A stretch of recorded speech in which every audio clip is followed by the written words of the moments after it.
हमने काम वाम नहीं करवाया, बिल्कुल शुरू में तो बिल्कुल नहीं करती थी।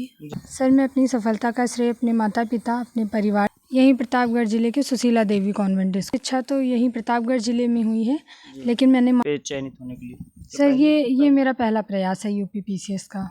सर मेरा नाम श्वेता द्विवेदी है जी। स्वागत है आपका इंद्र लाइव में। मैं आशुतोष पांडे। दोस्तों इस समय मैं मौजूद हूँ पिपरी खालसा ग्राम सभा में। यहाँ पर जो इस समय चर्चा का विषय बनी हुई हैं और किसी परिचय के मोहताज नहीं है, श्वेता द्विवेदी जी एसडीएम पद पर चयनित हुई हैं। आइए हम इनसे वार्ता करते हैं कि इनका एसडीएम पद पर आने का जीवन कैसा रहा, यहाँ तक पहुँचने के लिए इन्होंने कितना संघर्ष। सर मेरा नाम श्वेता द्विवेदी है जी। और मैं पिपरी खालसा गांव से बिलोंग करती हूँ, प्रतापगढ़ ज़िले से। जी। और मैंने अभी यूपी पीसीएस की परीक्षा जो 2024 की उसमें 29वीं रैंक हासिल की है। आप इस रैंक पर, इस पद पर पहुंचने के लिए आपने कितना संघर्ष किया है, कुछ हमारे दर्शक को बताइए। सर वही जो एक सामान्य से छात्र की जर्नी होती है, वही जर्नी मेरी रही है। हाँ, इसमें थोड़े से अप्स एंड डाउन्स आते रहे हैं, जैसे कि कई बार नहीं, जैसे कि मैंने यूपीएससी के लिए एक बार ट्राई किया था तो उसमें मेरा सिलेक्शन नहीं हुआ था, लेकिन लगातार मेहनत करते रहने से सफलता मिली थी। आप लगभग कितनी बार ट्राई कर चुके हैं यूपीएससी अभी एसडीएम पद के पे चयनित होने के लिए? सर ये मेरा पहला प्रयास है यूपी पीसीएस का, फर्स्ट अटेम्प्ट है। आप इस पद पर आने के लिए पिछले संघर्ष कहाँ से पढ़ाई की हैं, किस कई एसडीएम पद पर चयनित होते हैं छात्र जो जमीनी स्तर से उठकर, जैसे प्राइमरी स्कूल, प्राथमिक विद्यालय या अन्य किसी मध्यम वर्गीय स्कूल से पढ़कर आते हैं, और कोई जो रहते हैं जो शहरी क्षेत्र से पढ़कर आते हैं। तो आप कहाँ से पढ़कर इस पद पर आई हैं? सर मेरी प्रारंभिक शिक्षा तो यहीं प्रतापगढ़ ज़िले में हुई है, लेकिन मैंने मास्टर्स अपना दिल्ली विश्वविद्यालय से कंप्लीट किया है। किस विद्यालय से आपने क्लास फर्स्ट से क्लास 12th तक किस विद्यालय से परीक्षा स्टडी की? यहीं प्रतापगढ़ ज़िले के सुशीला देवी कॉन्वेंट स्कूल से। वहाँ पर आपका क्या रैंक था क्लास 12th तक, 10th और 12th के रैंक के बारे में कुछ?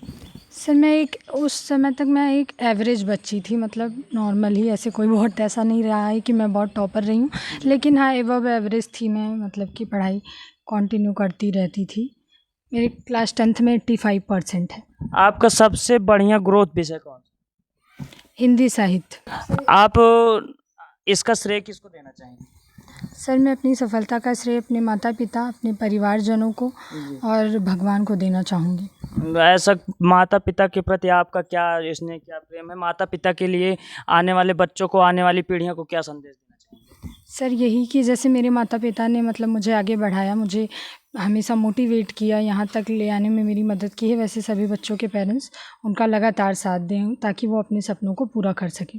आप इस समय एसडीएम पद पर चयनित हुए हैं। आप क्षेत्र में विकास के लिए किस प्रकार कार्यरत रहना चाहिए? सर मैं जो भी मुझे काम मिलेगा वो मैं अच्छे से ईमानदारी से करना चाहूँगी।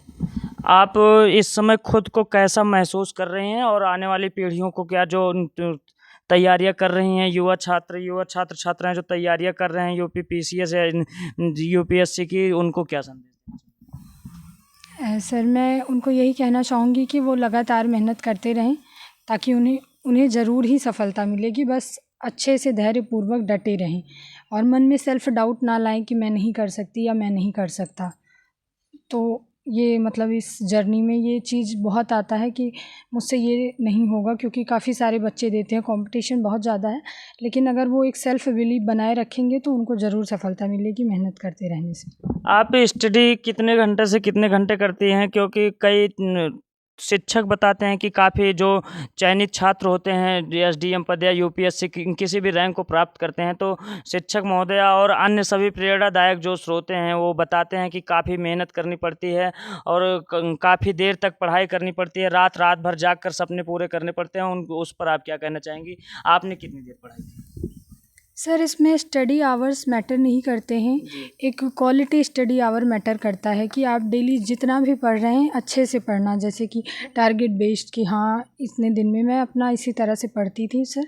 और रात में जागना ये तो sir person to person vary करता है, जैसे मैं सुबह उठना प्रेफर करती थी तो मैं दिन में ही अपनी पढ़ाई करती थी।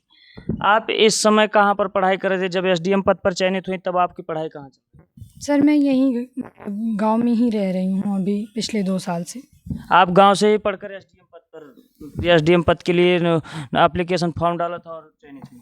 जी सर। आप कहीं से बाहर से जैसे लोग बच्चे छात्र यूनिवर्सिटी जैसे इलाहाबाद, लखनऊ, कानपुर अन्य जैसे फेमस जगह हैं वहाँ पर तैयारियाँ करते हैं, फिर उसके बाद एसडीएम पद पर होते हैं, तो आपने कहाँ से क्या शुरुआत यहीं से की है, घर से ही या फिर नहीं कहीं? सर, मैंने शुरुआत यहाँ से नहीं की थी। जैसे जब मैं अपना मास्टर्स करने दिल्ली विश्वविद्यालय गई थी तो मैं 2 साल दिल्ली में भी रही हूँ। जी। तो सर मैं वहाँ पे मैंने अपना मतलब हिंदी साहित्य विषय से एमए कंप्लीट किया।